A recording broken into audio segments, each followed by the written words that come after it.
Going on, guys, I'm going to be doing a little walkthrough video on how I installed an cold air intake onto my 3-liter Audi V6 with a supercharger. So I was asked to do an installation video, but the intake is already installed and I don't want to remove it and then install the old intake and then install this one again. So I'm just gonna do a little explanation video. Honestly, it's pretty easy to do. Everything is pretty much held on by clamps or it's clipped together, so you don't have to worry. The only screws that I remember removing were these two screws. So they're Phillips head screws. You just remove those and then this piece becomes loose, and it won't come off right away because it is attached to the rest of the air intake box. Once you do that, there's going to be a couple clamps over here. You just want to loosen those, and then there's going to be a clamp over here too that's going to attach the intake tube onto the intake box. You just remove that too, then you can get the intake tube out of the way. You just have to be careful with the vacuum hose over here. What I did was, when I had the intake tubing removed, I just put it to the side. I didn't remove the vacuum hose, and the reason why I did that is because the vacuum hose has a clamp on it and you either have to break the clamp or you have to cut the vacuum hose. What I did was I just cut the vacuum hose for my intake tube. That's because Rock Euro provides you with an extension, and that extension is long enough that when you cut your vacuum hose, it'll just attach to it. So far I've had no issues with that. Once you do that, there's going to be a couple clips on the air intake box, and what you want to do is just undo those clips. So once you undo those clips, you could pretty much split the air intake into half, and then you have half of it off and the other half will still be on. And pretty much with the other half that's still going to be on over here, you could just yank it out, but just be careful. There's a little hose in here. I don't know if you guys can see it or not.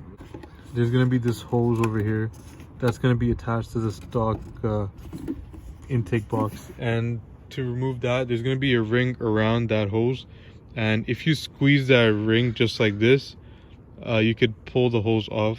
I was kind of frustrated when I was doing it because I couldn't figure it out, so I ended up jabbing a flathead screwdriver and breaking that clamp. But after that, I figured out if you just squeeze the pin, you could actually pull the hose off.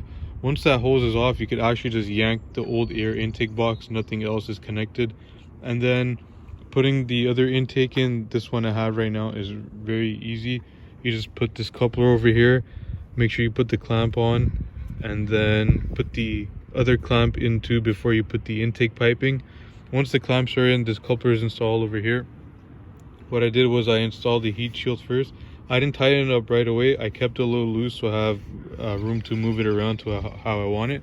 Once I had that in place, what I did was I installed this piece onto the intake tube, and then I ran the intake tube through here to the throttle body, and then I screwed it in from there, and then I tightened the filter onto there.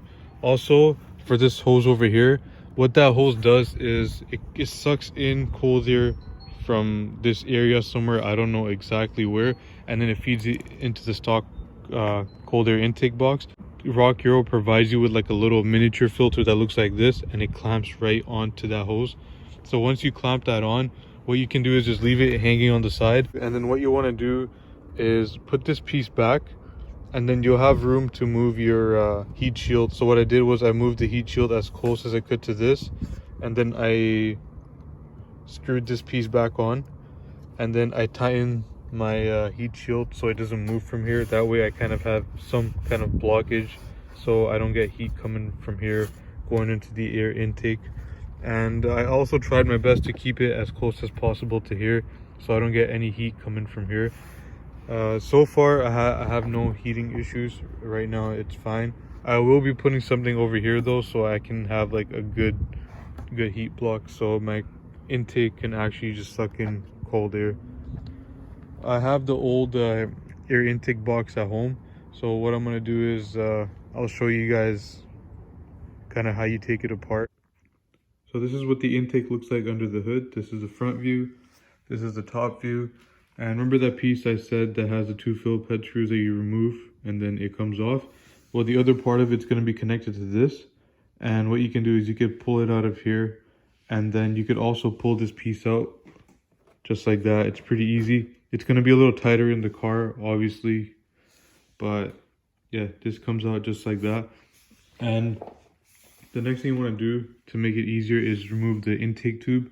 And to remove the intake tube, pretty easy. There's going to be two clamps. One clamp's going to be right here. One's going to be right here. Pretty sure you can use a flathead and just make it loose. And once you make it loose enough, the intake tube will just come off. You could decide if you want to take it off from your throttle body first or from the air box first. Play around with it. Whichever side feels easier to take off, take that side off first. So with the intake tube off, this is what the air box looks like. And this is what the intake tube looks like off. Just be careful. That vacuum line I was talking about that connects to the intake tube, it's right over here. So this is the clamp I was talking about. This either has to be broken so the vacuum line can come off, or you could cut it off like I did. It all depends on what intake you're ordering. This way worked for me. That's why I just cut the vacuum line. And it was easier for me to do that way, so that's what I did. Now for the intake box, pretty easy to do. There's a couple clips on it. One clip's going to be right over here. And we're going to have another clip right over here. My clip was lost when I took the earbox off, but there's going to be another clip here. Just looks just like that. You just want to undo it. Once you do that, the earbox will pretty much open, so you could split it in half, just like that. And then we're just left with this half over here that's still going to be inside the car. This piece you could pretty much take out because we removed everything already, so it's easy to take out. So just toss it on the side. Now, when you're dealing with this piece is pretty much just held on by one clip and by a couple rubber pieces at the bottom. So what you want to do first is yank it out like that. Obviously it's going to be hard. It's been in the car for a long time. Once you pull it out, be very careful. So that hose I was talking to you guys about, it's going to attach right over here. And on that hose, there's like a ring. And if you squeeze the ring, you can pull the hose off. I got a little frustrated, so I jabbed the flathead screwdriver into the ring and I broke the ring, and that's how I took it out. But after doing some reading, all you got to do is pinch that ring and then pull it off. It's just like the ring, it literally looks like a ring on top of the hose, and you just squish it and then you pull it out. Once that's done, you can literally pull this piece out. Like I said, it is held on by clips. There's nothing else that's going to be in the way. You shake it, do whatever you got to do to break it loose, and then just rip it out, and you're good to go. You could install your new intake like that. Anyways, I hope this video was helpful. This is very easy to do. If you have any questions, just ask in the comments down below.